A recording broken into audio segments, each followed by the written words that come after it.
Good morning, good afternoon, good evening, wherever you may be in the world. Welcome and thank you for joining. My name is Mark Sauls. I'm one of the directors at OpsDel3000. And today on our show, Game Changer, we have a very accomplished podcaster and well-known personality. She's been on many hundred podcasts, radio podcasts, and we are going to be exploring the subject of leadership today. So leadership in terms of what the characteristics of a good leader are, where we are in terms of leadership in the world today, where we need to go. Gina will share her story and some of the tools and methods she's used to help her on her leadership journey. So Gina from Genuinely You, thank you and welcome. Thank you for gracing us today, and we look forward to a very fruitful conversation. So Gina, if we can start off just by you telling us, what your journey has been. Introduce yourself, your company, your business, and the challenges that you've experienced and overcome on your journey in the leadership field. Thank you so much for inviting me on the show. My journey is perhaps not a usual one. I started off my professional life by becoming a teacher, and I found I was very good at it, and I was promoted very quickly.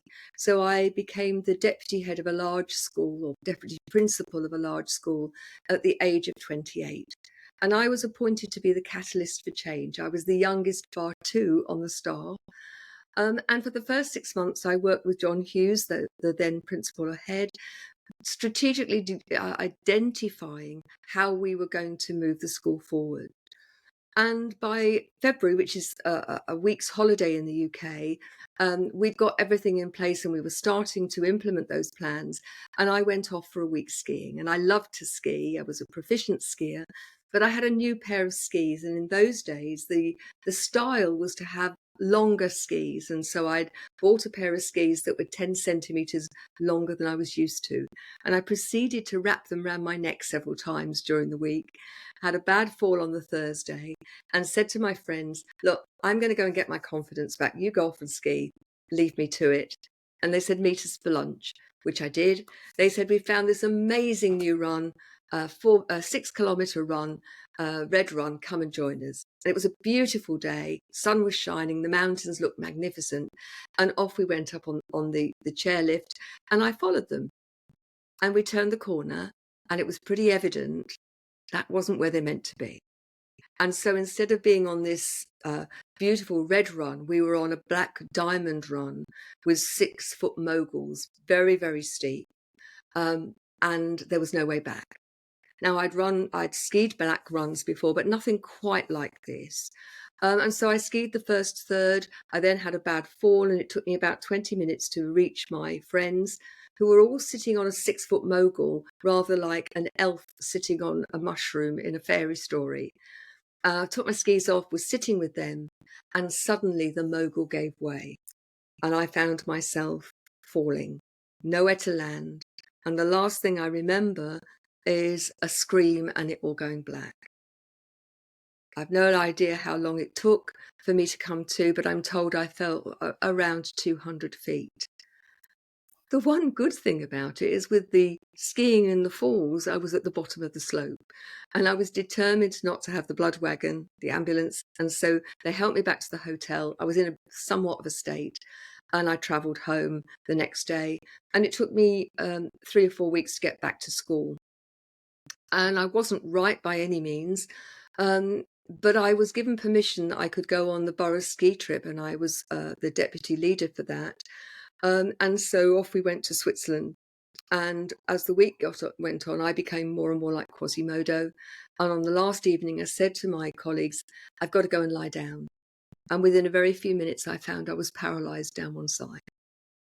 I didn't want to shout because there were kids in the corridors.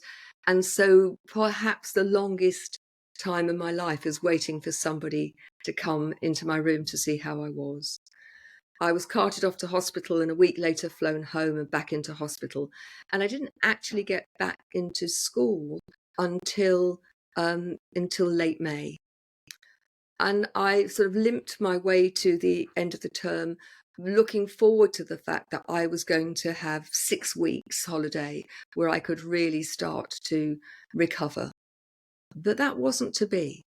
So within 8 days of the start of the holiday, I received a phone call very early in the morning, which was my head teacher, my principal's wife, who had found that he died suddenly overnight. And so instead of having a relaxing holiday, I helped her with the funeral, had to let the staff, the parents, the local authority know, and I was now acting head or acting principal. And I was appointed to be the permanent head, the permanent principal, in January 2004. And I remained the head of the school for over 20 years, and I ran the school for the most part from a wheelchair. And the gift in that was I couldn't physically get into most of my classrooms for much of the time.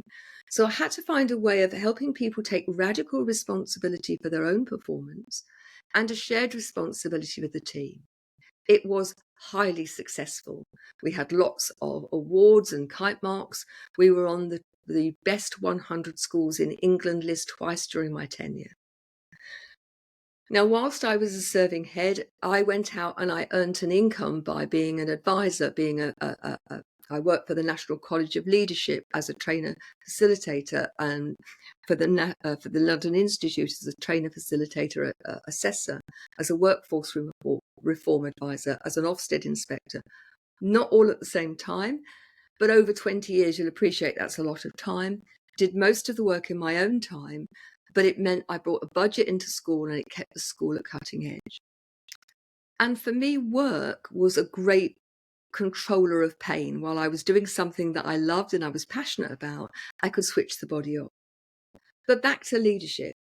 And the big issue, the big change maker was helping staff, all staff, to recognize and to take on board taking responsibility for their own performance and a shared responsibility for the team. It was very successful, and we were invited to then work with hundreds of other teachers and dozens of other schools through the Beacon School program to help other schools implement the same principles and strategies as I had created in my own school. But my health was deteriorating. And in 2004, I was given an ultimatum: either stop what you're doing. It was beginning to affect my eyesight as well as my mobility. I'd be housebound within 2 years. And so I left headship and then thought, what on earth am I going to do now? I'm not ready for daytime television. I've got all this experience and expertise. And so I set up a research project across the wide range of industries, looking at emerging leaders and how do you train emerging leaders? Because all too often people are good salespeople or good technicians, and then they're put into positions of leadership and they find it's like herding cats and they don't do very well. And as a result, everybody's stressed. So looking at emerging leadership, and then how do you develop senior leaders who are strategic, who are able to lead, as I talk about, enlightened leadership, that's leading with integrity, compassion, and courage. And so I started my first business, and initially I worked mainly with corporates until the recession 2008-9, when in a 1 week all of my contracts disappeared, because the first thing to go when there's a recession is training and development. Very unwise, I think, but nevertheless. By this time I was doing some visiting lecturing for Essex University Business School, and I would be commissioned out to work with businesses. And so I contacted those, because I was always invited back, and said, there's lots of things that could be avoided. How about I come and work with you on a consistent basis? And between then and now, I worked with them, mainly SMEs, anything up to 200 employees and a £10 million turnover. And within 9 to 10 months, by implementing the same principles of enlightened leadership, not only were they more profitable, but relationships were better, communication was better, people had a greater sense of ownership, people were engaged in a learning environment where there was collaboration, and it was consistently, they were doing far better. But I had a growing sense that there was more for me to do, that these were all people one-on-one, all came through recommendation. I didn't market myself at all. And so I started Genuinely You to be online so I could reach a global audience, and have created, I had no internet presence at all. I think 10 Facebook contacts, maybe 20 LinkedIn contacts, no YouTube channel, nothing. But I've worked since 2018 on creating an infrastructure, lots of books. I've written about 38 books, I think it is now. Lots of programs, including a 10-month accredited leadership program, which has been accredited by the UK Continuous Professional Development Standards Office. So I have a wealth of experience in terms of leadership, and I'm absolutely passionate about helping people recognize that enlightened leadership, you have to do the deep dive work on yourself first. You have to lead by example, be authentic. You have to lead with that integrity, which then develops the relationships. So you can turn around and say, Mark, I don't think that's your best. I think you can do better than that. And you're not having a go at them. You are engaging with them because you care about them. And you can hold people to account in a whole different way. So integrity is really important. Compassion, people when they know that you really care about them, again, that relationship is deepened and you can expect more for them and from them. And the courage to not be a lemming, to do what everybody else is doing, but to actually do what you know is right, even when it's uncomfortable, but it actually see yourself in the vanguard, in the being the, if you like, the lighthouse to show people the way. And I'm absolutely passionate about it. I have a mission to positively impact on at least 1 million leaders in the next 3 to 4 years by the development of this conscious, this recognition of we have such an incredible role to play. We can leave a positive living legacy. I'd like to talk more about that later. But ultimately, you are the leader of your own life, whether you lead a conglomerate or just lead yourself. And it makes sense to take radical responsibility for you, your thoughts, your beliefs, your actions, and your words. Hello, everyone, and thank you for listening and joining this podcast. My name is Mark Sauls from OpsDel3000, and I have produced a course that will change your leadership journey and take you towards success in a much more holistic way. My course gives you practical applications of the different leadership principles and also gives you an experience of journaling your journey so that you can reflect upon it and make adjustments as you go along. There are many millions of leadership courses out there. Mine is based on the successes of very successful leaders and also the hardships that they came across. It also documents my own leadership experience, my journey from the shop floor into a senior leadership position, the mistakes I made, the learnings that I took from those mistakes, and the superpowers that I developed from them. I say superpowers because they're really simple, but they are absolutely life-changing in terms of your leadership journey. So I do encourage you to take the course, complete it, and get your certification at the end of it. Now, I'm also the author of 2 books, So Many Ways to Get What You Want and The Traits of Successful Leaders. These 2 books not only give you the tools for becoming a successful leader, but they also go into great depth in terms of influence and persuasion, which is a much overlooked tool in the leadership realm. Now, thank you for listening.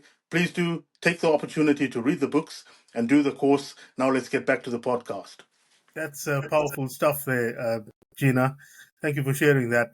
I think one of the things I would like to go a little bit deeper into there is, you mentioned courage, not being a lemming. It can be extremely difficult to go against the grain because going against the grain means you probably increased your resistance by 10 to 100 times, if not more. What has been, what sort of methods or techniques or what has driven you through that resistance? I think the first thing is to have a sense of your why. When you know what it is you want to achieve, when there is, and particularly when that's got an element of service within it, wanting to create a positive difference, that why not only gets you up in the morning when you hurt and it's raining and you really want to have a duvet day, but also when life gets tough and you've got to make difficult decisions or step out of your comfort zone, then knowing what your purpose is and what your why is such a, it's like the rocket fuel. But even if you don't have a clear sense of what your divine purpose is, living a life intentionally and with purpose, that can also help you have courage. But ultimately is, what is the legacy that you want to leave in this world? And I mean a living legacy, not waiting till you die to leave your kids your house, but the legacy that we leave in every word we speak, how we speak it, when we speak it, every action we take or not. So let me give you a tiny example, because I think it really exemplifies what I mean. Our words have power. Every word we use or we choose not to use leaves a legacy. So think of the word thank you. Mark, thank you so much for having me on the show. I really appreciate that. Thank you. They leave a very different legacy, one which is a connector and one which splits people apart. And we need to be mindful of that and think about what legacy are we leaving for ourselves. When you eat the chocolate cake rather than the apple, you're leaving a living legacy to your waistline, if nothing else. When you are saying to yourself, no, I'm going to go with what's easy, you're choosing something different. Every choice we have has consequences. And it's often when we fail to make those decisions that the consequences are most far reaching. That's when we talk about things like saying thank you and having that sense of gratitude for things, that's sometimes one of the most difficult things to do, because it depends on what kind of circumstances and what people are going through, and they usually, including myself, this happens, I have to pull myself out of certain mindsets every so often, because you find yourself in the future thinking about a problem that may or may not happen, a problem that's likely to happen, and that drags you out of the present moment where you can be grateful for what you have at that point in time. Now, that sometimes seems like something that's not practical to do. But what I found, by practicing it myself, is that that's all we have actually, is this exact second that we are existing now, and being able to be being able to be grateful and have a sense of gratitude in that moment has a tremendous impact on our emotions, on our internal hormonal activity, and therefore our physiology. So, you also mentioned. Go ahead, Can Gina. I just, before we leave that? Yeah. I think you can make it much easier to collect gratitudes, and you're so right. Living in the moment is the only thing we have. So I teach people to collect gratitudes as a matter of course every day, but to look for the little things. So a hot shower, a nice cup of tea, somebody's phoned you, looking at the beautiful natural world, somebody smiled at you, the bus has come on time, somebody's let you out in the queue, and all through the day, collect those little gratitudes. And even on the darkest day, and make no mistake, I've had my dark days, very dark days. But even on those days, you can choose actively, taking responsibility, to be grateful. And then at the end of the day, scan the day and choose 3 or 5 things for that day. And then that means that you go to sleep on gratitude. That starts to recalibrate the brain. And you start to find it easier and easier to be in the moment and to be grateful for what you have. And I think whatever your circumstances, there's always something to be grateful for, even if it's simply that I'm alive. Yeah. Yeah. And the self-talk, I can be my worst enemy when it comes to talking to myself in a way that if I probably said the same things to someone else, they would probably smack me in the mouth or worse. We're quite tolerant sometimes in how we talk to ourselves. We don't really talk to ourselves in an abundant way. We have a very scarce way of thinking. I'm from the 70s, and from the place I come from, children were seen and not heard. And what was there was what was there. If there wasn't enough, there wasn't enough. But you were grateful for what you had. The only thing that did come with that was a very critical way of talking to myself, a very pushy way, which sometimes is good because it gets me to where I need to be, because someone needs to put a rocket up there sometime. But there's a healthier way of doing that. What do you have to say about that? I've got two strategies for you. Okay. The first thing is, you so rightly said, if you wouldn't speak to somebody else like that, because either you get a smack in the mouth. I'd ask everybody, treat yourself as you would do your best friend. And if those words are things that you wouldn't say to your best friend, don't say them. Think about what's going on behind that. And so often that self-critical talk is actually not us speaking at all. It's our parent or a critical teacher, and that's still going round.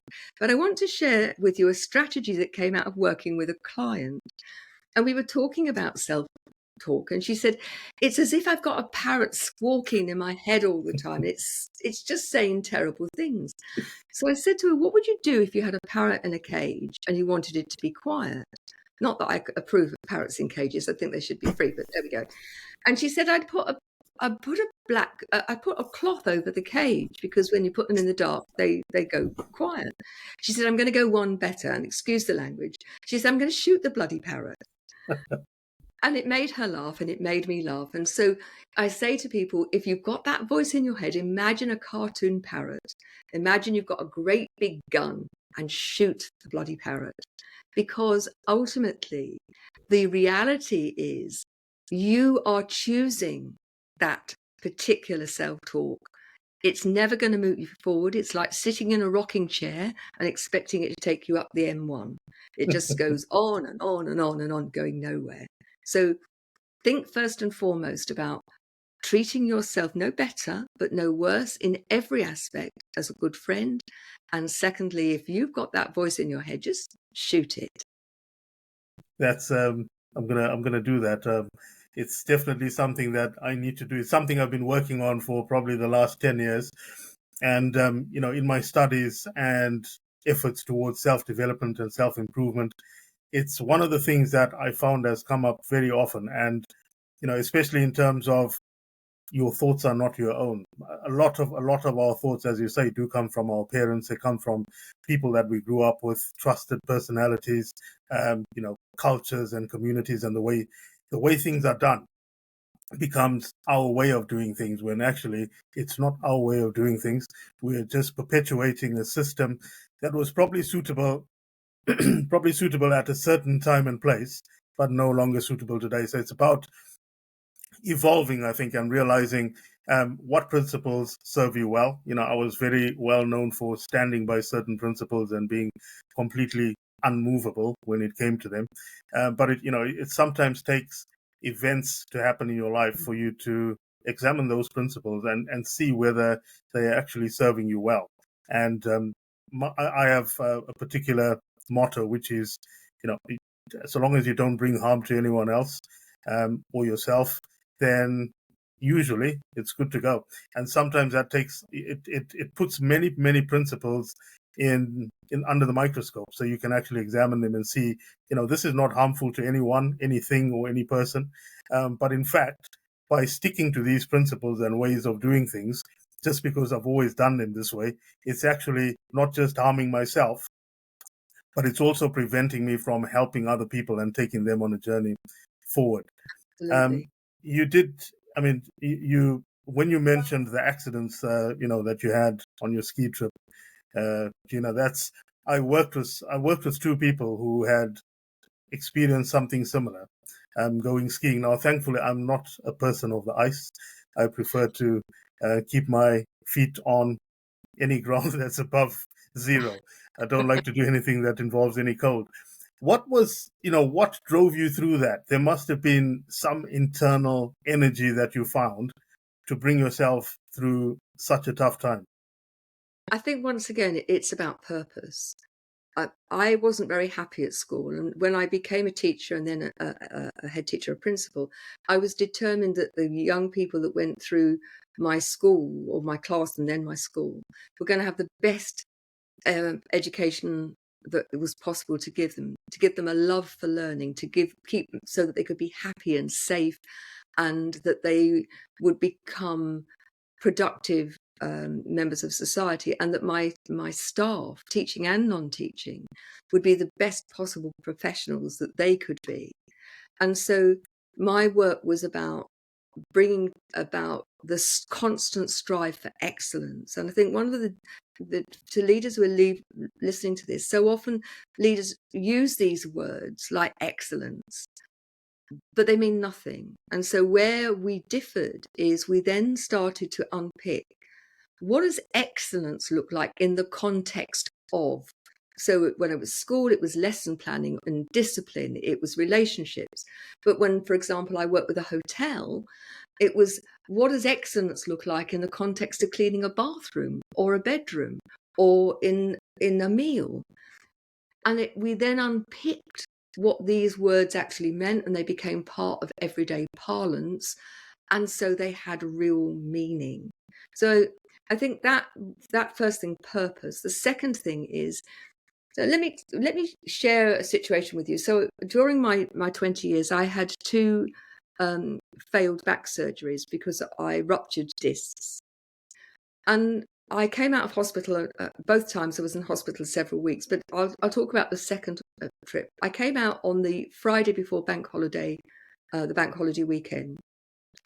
And I was completely and utterly wheelchair bound again. I'd already been wheelchair bound, and I'd learnt to walk to the bottom of my little garden. And it was more difficult the second time round because I knew just how hard it was going to be. And I couldn't put my feet to the floor. And within 4 days, I was back at school part-time. And within 3 weeks, I was back at school full-time. Because if I stayed at home, if somebody hadn't filled the kettle, I couldn't make a cup of tea. And you know, us Brits, we do like our tea.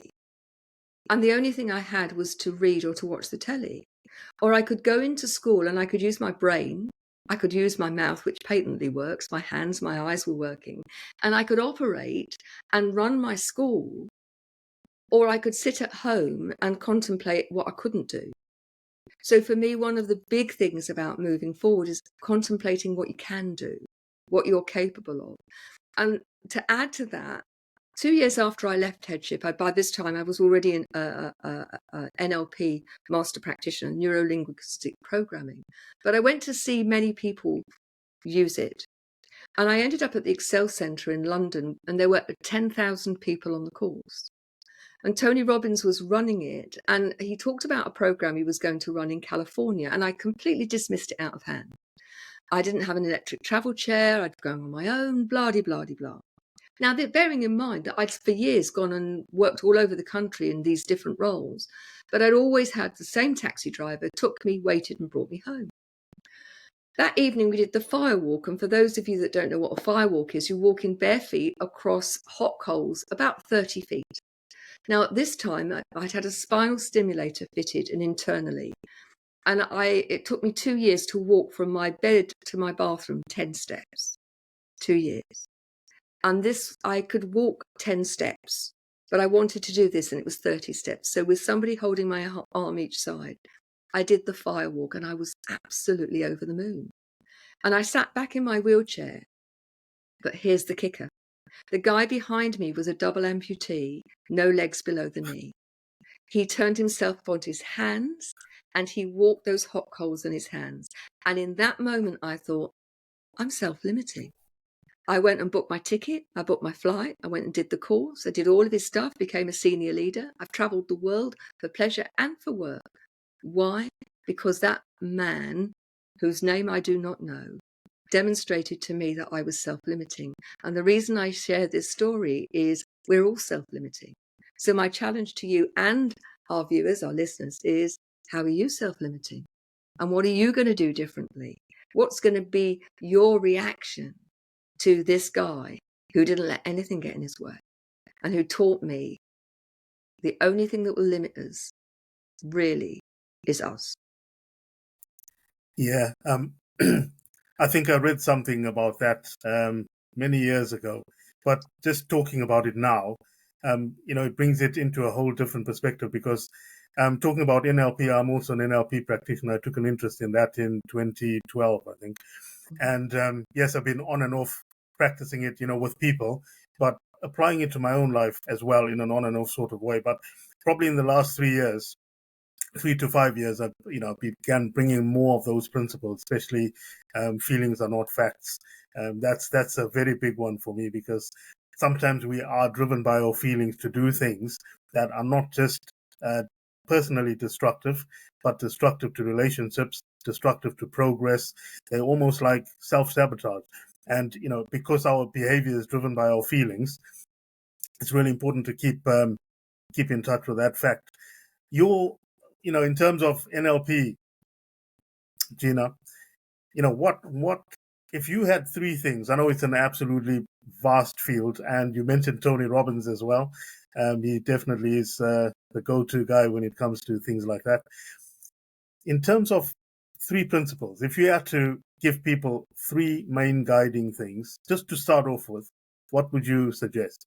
I think I have to say that NLP has become so much a part of me, and I've done all sorts of other modalities, that I don't know where the NLP starts and ends, really. So these are strategies for life, and they may be based in NLP, but I don't know now, because they've become who I am, really. And I suppose, beyond the strategies that I've already talked about, I think recognize that the relationship you have with you is the relationship that is then echoed in every relationship that you have with everybody else. And to recognize that you're not broken. This is not about fixing you. This is about you recognizing your own value and your own worth. And one of the ways that you can engage with that is to create for yourself a power sentence. Yeah. I'm a powerful woman, and I love to make a difference in the world. That's just off the top of my head. So when you've got your those critical things going in your head, you say no, and then you use your power sentence.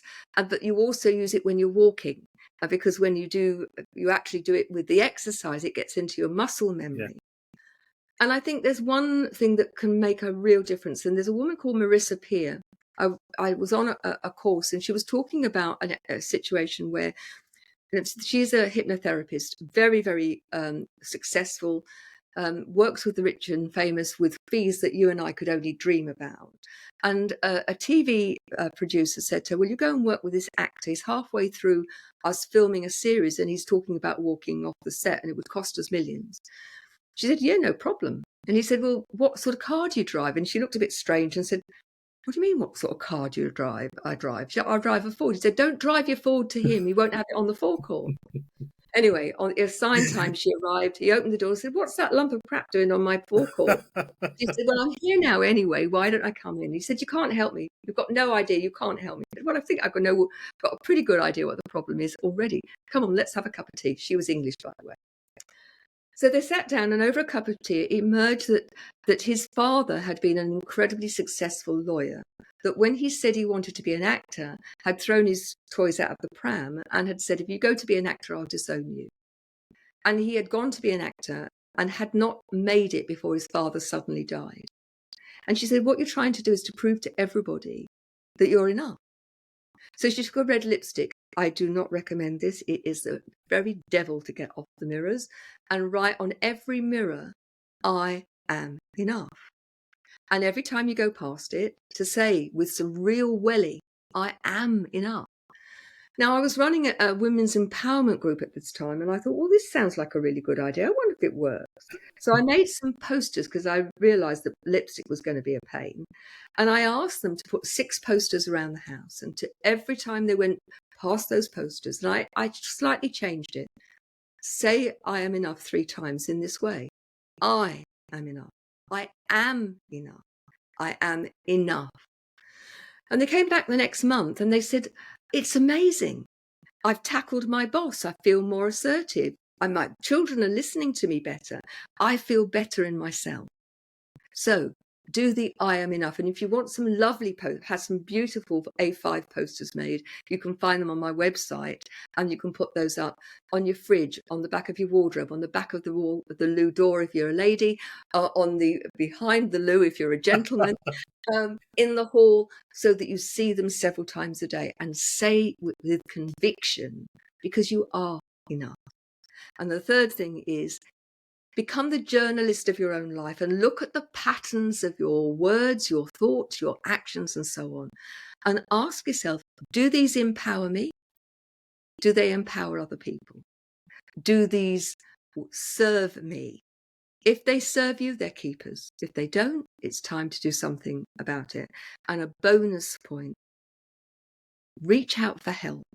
You know, if you're an Olympian, you don't do it without having a decent coach and people to help you. It can make all the world of difference to have a coach who's on your side, who will, as my clients often tell me, half a hug and half a kick up the bottom, giving you in equal measure in a safe environment that support and encouragement, but also to say, Mark, we need to talk. You can BS yourself, but don't try and BS me. You are self-sabotaging. Let's see how you can do it differently.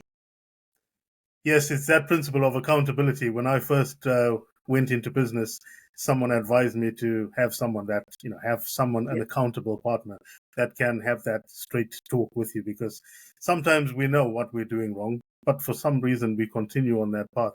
And on the first conversation I had with you, Gina, when I first invited you to the podcast and told you what I was doing, you gave me that sort of straight talk very quickly, and that was all about not wasting too much time doing certain things before the podcast and after. And I thought, well, it's you're talking to someone that knows quite a lot about it in terms of yourself, and I implemented that straight away, and that really has changed things, because it's given me back quite a lot of time, and it's also made me a bit more flexible in my thinking that sometimes things do go wrong, and it's how you recover from them. And you are a remarkable story of that. So, having listened to your story for about 10 minutes, I thought, podcasts, if the recording goes wrong or something goes, touch wood, hopefully this one doesn't, it's not the end of the world. There are ways that you can recover from things. And there's things that we sometimes beat ourselves up about or spend so much time on, when we could be spending that time on something more important. So you really have given us a lot to think about. And even though there's a lot of things you've mentioned before to me in our conversations, and that I've practiced and studying, it's an amazing difference when you hear someone else say it. You may have read many books, may have watched many seminars and podcasts and gone to various different things, but you have a certain way of putting things across, and they've enlightened or let's say rekindle certain things that I've already been practicing, but they've kind of like set them on fire a bit more. Just one more thing, before we go into the last part of the podcast, is that filtering system that we have in our minds. By definition, we can't, our brains can't process every single bit of sensory information that comes in, because that will be a massive overload and will probably drive us absolutely more crazy than we already are. But that filtration system that generalizes things and omits things and removes things and adds things to it to make a story complete. There's no easy way to doing this. Have you found any particular ways of understanding when things are being filtered, and what should be filtered in and what should be taken out? I think self-awareness is critical. That's why I say you need to do the deep dive work and look at the patterns. So somebody will complain and say everything went wrong. And you ask yourself or them the question, everything? Nothing's going right. Nothing? And so just asking that question is often enough to go back to NLP. It's a pattern interrupt, and people go, everything? And then you say, well, talking about holiday. So was the journey rubbish? No, we got there all right. What was the hotel like? Hotel was lovely. Nice swimming pool? Yeah. Did you go and see some interesting things? Yes, I did. So you've said everything was wrong, but actually you're talking about one incident, aren't you? What percentage of your holiday was that? Yeah. So it's about and when I use the word critical question, they're critical in the sense of that they take people from that overgeneralization into the specific and give people a sense of perspective. And then the second thing I would question our perception. Our perception is ours. It's nobody else's, but we make our perception our reality. So at the moment, I'm looking at your screen, but I'm also looking at my courtyard and the flowers and plants beyond it. But your perception of this is looking at the screen and me and whatever's behind your computer. They're very different. Yeah. Change your perspective, you change your reality. So when life is really tough, and it is tough, remember you get more of what you focus on. If you focus on all of the bad things, it will feel like they're expanding. I don't want to get into quantum physics and energetic vibration and all of that, but it takes over. Whereas if you focus on the things that you can do, even if they're small, that will give you a very different perspective on life. Yeah. That's there is a section in NLP that talks about being able to see things from different viewpoints. So, like you mentioned, I look at it from my perspective. So in a conversation, I would look at the conversation from my perspective, from your perspective, and from an external being's perspective. What would it look like if I was a fly on the wall looking at and listening to this conversation? How would I interpret myself? Am I coming across as a positive influence, a negative influence, aggressive, intimidating, and all that kind of thing? And until you start doing it, when I first started reading about this and learning it and doing the exams and stuff, it was easy to understand, but there's nothing better than actually taking that knowledge and putting it into practice. But then what happens with life is various different things happen and they knock you out of calibration from that. And I think it's okay so long as you realize, okay, I'm out of calibration now. I need to recalibrate that and start again, because perfection is not something we're ever going to achieve. But we can certainly make an effort to get as close to it as possible in terms of the positivity we bring to ourselves and what we bring to the world, because in doing that way, we're not just serving ourselves, but we're serving other people as well. And, that's where my why comes in. I invited you to this podcast because I knew you would have a positive influence and a very diverse leadership perspective on things, able to articulate the main parts, that people can focus on to either progress them or start their journey. And 38 books is quite an impressive thing. I've written 2 books. One is So Many Ways to Get What You Want, and that looks at things like influence and persuasion. Because when I came to the United Kingdom 26 years ago, I didn't know anything about that, because I come from a place where we weren't taught those kind of things in school. They certainly weren't things that I noticed in the people around me. It was a very rigid, transactional kind of environment where these are the rules you follow. If you don't follow, this is what happens. This is how you relate to people. You must understand your place in society and your station in life, and do not raise your head above the parapet, because you'll get shot. So when I came here, there were things I had to learn, and that was one of them, influence and persuasion, and I'm still learning that. And I thought one of the best ways to learn that is to write a book about it, and and give that out to those people who need it. And my leadership experiences have been wide and varied. I have had made many mistakes in my leadership career, and from those mistakes learned many things. And that's why it's an interest for me to be able to take learnings from people that have been on the journey and pass it on to everybody else. Because if we can see good leadership in the world, then that's where everything starts. It's a top down thing. If it starts up there, then it will slowly filter its way down. Gina, before we go, well, I will thank you again, but thank you for doing all this and bringing all this value to the audience. How do people reach you? Because there's a valuable service that you offer. Tell us about that.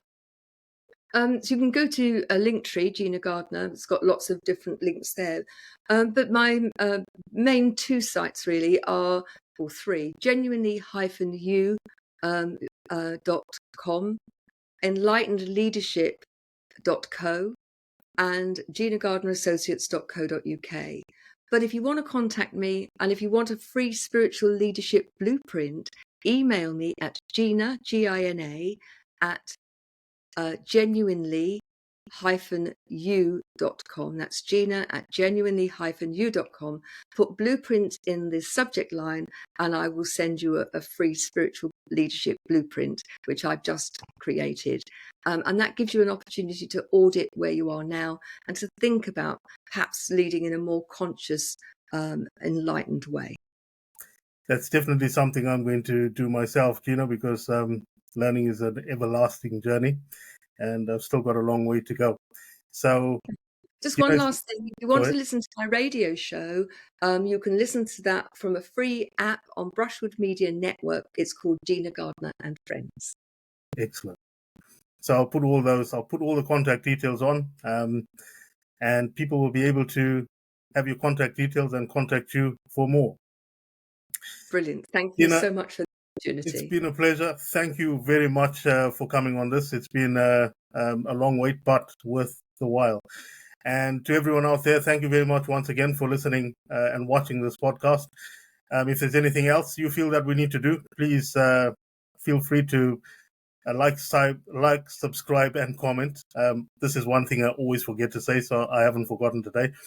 Please comment, and we'll do the very best we can to bring you more value. Thank you very much. This is Mark Sauls from OpsDel3000 and Gina Gardiner out.